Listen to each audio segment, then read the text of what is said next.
Assalamualaikum warahmatullahi wabarakatuh. Halo semuanya, perkenalkan saya Nabila Hayunisa dengan NIM 2107026053, salah satu mahasiswa gizi UIN Wali Songo Semarang. Pada kesempatan kali ini, saya akan mengadakan penyuluhan gizi, yaitu tentang PHBS, perilaku hidup bersih dan sehat. Pada penyuluhan kali ini, saya menggunakan media poster untuk mempermudah penjelasan saya.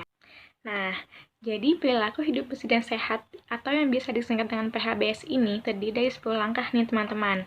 Yang pertama, lakukan persalinan di fasilitas kesehatan.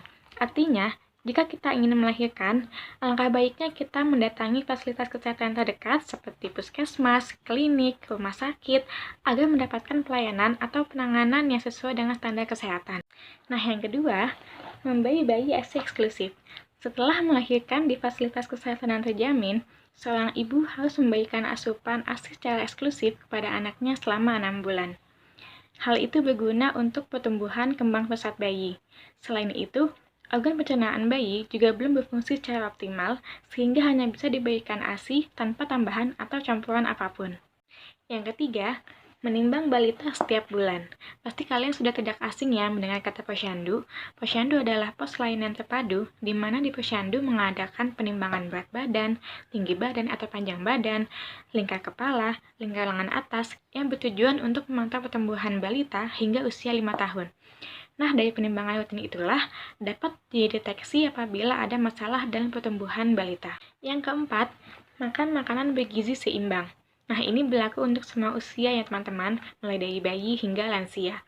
Asupan makanan kita setiap harinya harus mengikuti pedoman gizi seimbang yang pengimplementasiannya dapat dilihat pada kampanye Isi Piringku. Yang kelima, melakukan aktivitas fisik setiap hari. Nah, selain makan makanan yang bergizi, kita juga perlu berolahraga nih teman-teman. Olahraga ringan seperti jogging, jalan sehat, workout simple, itu saja pun sudah cukup asal dilakukan selama 30 menit setiap harinya. Yang keenam, menggunakan air bersih. Air yang kita gunakan untuk memasak, untuk minum, untuk mandi, dan berbagai keperluan lainnya harus bersih dan tidak tercemar noda atau kotoran dari manapun dan bentuk apapun agar kita tidak menderita penyakit berbahaya. Yang ketujuh, mencuci tangan dengan sabun dan air mengalir. Nah, ini penting banget ya teman-teman, karena kita nggak tahu ada kuman dan bakteri apa saja yang menempel pada tangan kita setelah kita memegang benda-benda yang ada di sekitar kita. Untuk itu, sangat disarankan untuk kita mencuci tangan dengan sabun dan air mengalir sebelum dan setelah melakukan aktivitas.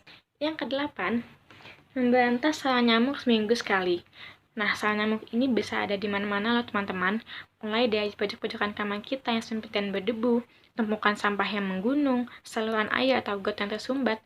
Itu semua harus kita bersihkan minimal selama seminggu sekali agar tidak menjadi sarang nyamuk yang kemudian akan menjadi sarang penyakit juga bagi kita. Yang kesembilan, menggunakan jamban sehat. Jamban sehat yang dimaksud adalah jamban yang bersih, salurannya lancar, tidak tersumbat, dan rutin dibersihkan minimal selama seminggu sekali. Lantai jamban juga hendaknya selalu bersih dan tidak ada genangan air. Dan yang terakhir, yang sama pentingnya, sama seperti yang lain, yaitu tidak merokok.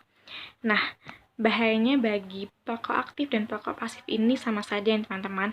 Bagi perokok aktif akan berpotensi besar mengalami penyakit yang membahayakan seperti paru-paru kronis, stroke, kanker, serangan jantung, kerusakan gigi dan bau mulut, dan banyak lagi.